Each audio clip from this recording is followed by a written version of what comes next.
Yung isang empleyado, Mr. Chairman, kausap yung isang empleyado ng senador.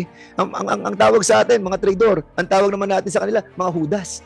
So since tapos naman na po ang pag-take on natin ng resolution and it has the committee report has been approved, mayroon lang po akong gustong ipaliwanag din regarding this. So I'm not objecting to the resolution. In fact, tayo po ay natutuwa na dahil sa resolution na na-file ni Congresswoman Nograles ay nakatulong ito para mas mapag-usapan natin talaga ang mga maraming violations at ang mga hindi tamang ginagawa ng SMNI.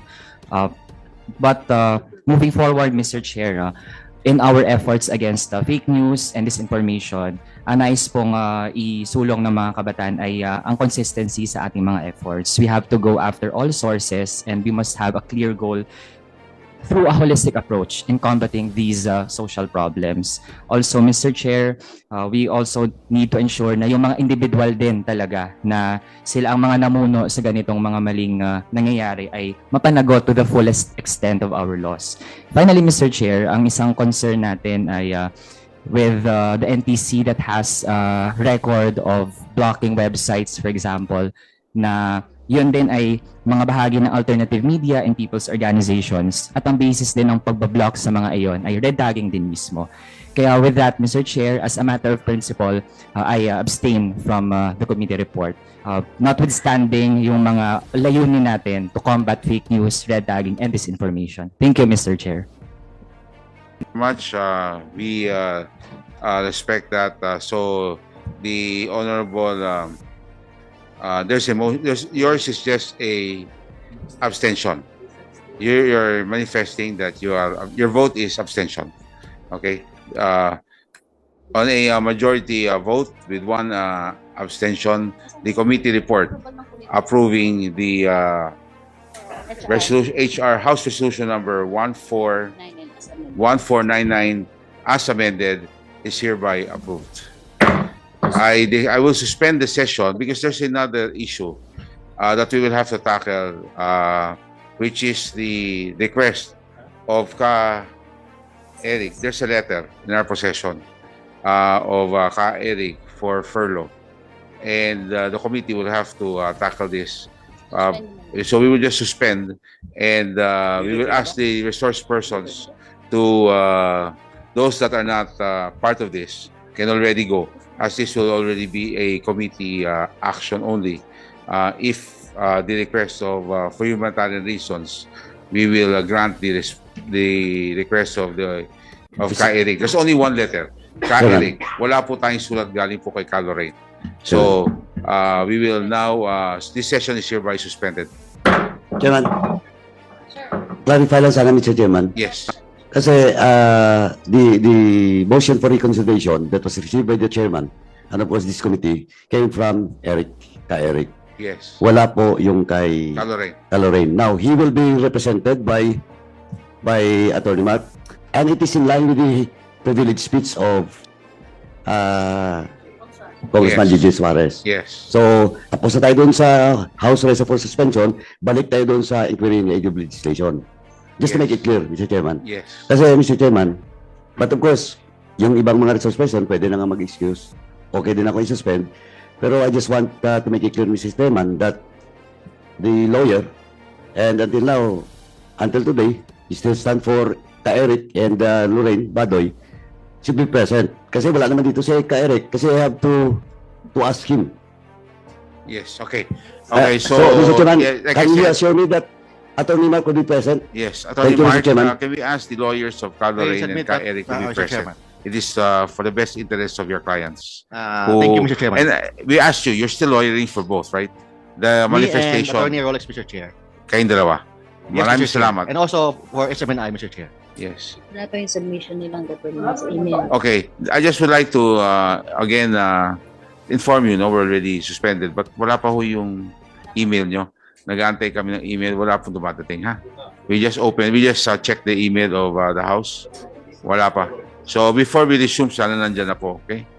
So, maraming salamat to the resource persons, the different government agencies that have no would not be needed for the furlough over Eric, you are now excused. Thank you very much for coming and joining this almost 5-hour committee hearing. Maraming salamat po.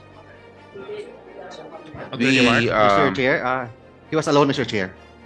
He was alone. Yes, Mr. Chair. So, Mr. Chair, can I just ask the Yes. lawyers? Can I proceed? Please proceed. You have the Thank- floor. Thank you very much, Mr. Chair. Attorney Tolentino, do you confirm the letter of your client? Yes, Mr. Chair.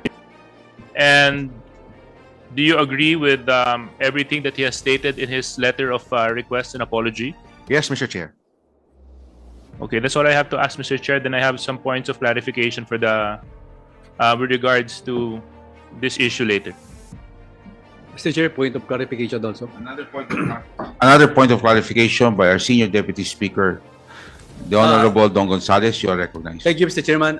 Mr. Chairman, did Mr. Celis filed a Rule 58 or Rule 65 in the higher court, Mr. Chair?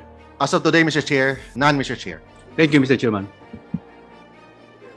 Mr. Chairman, Yes, the Honorable Aquino. yes, it was mentioned about for his misbehavior. I want to clarify, is the misbehavior calling this committee a kangaroo court? Is it all about calling this committee a kangaroo court? Well, I think that's one of. I mean, it's one of them. It's one of them, but not the only one. He made an apology. The Honorable Abante. Mr. Chair, before I make a motion here, I'd like to ask the attorney here, who delivered the letter here? We have no personal knowledge, Mr. Chair, who delivered the letter. But before the hearing this morning, Mr. Chair, I met Caselis and Miss Lorraine Badoy, Mr. Chair, and Ka Eric told me that he's going to write a letter. That's what I know, Mr. Chair. Mr. Chair, do you think, Attorney Mark, that Caselis is really apologetic and that he is sincere in his letter? Yes, Mr. Chair. Very apologetic, Mr. Chair. And very humble, Mr. Chair. So it means that he is remorseful of what he did. I believe so, Mr. Chair. Mr. Chair, upon hearing the letter and upon hearing the testimony of his lawyer, yes. No, Mr. please, Chair, Chairman. Mr. Chair. I think there are other people that would like to ask a question or have a manifestation. But before that, the chair would like to recognize for Ako Bicol, the Honorable Raul Bongalon, who's here. Welcome to the hearing. And of course, for the 3rd District of Quezon City, the Honorable Franz Pumarin. And for the 1st District of Lanao del Sur, the Honorable Adyong, who's also here in today's hearing. Congressman Ernesto Janicio. And the Honorable Ernesto Janicio of Manila is also here. Welcome, sir. We now proceed. Mr. Chair. The Honorable Paduano, then the Honorable Dan Fernandez, then the Honorable Kimbo. Thank you, Mr. Chairman.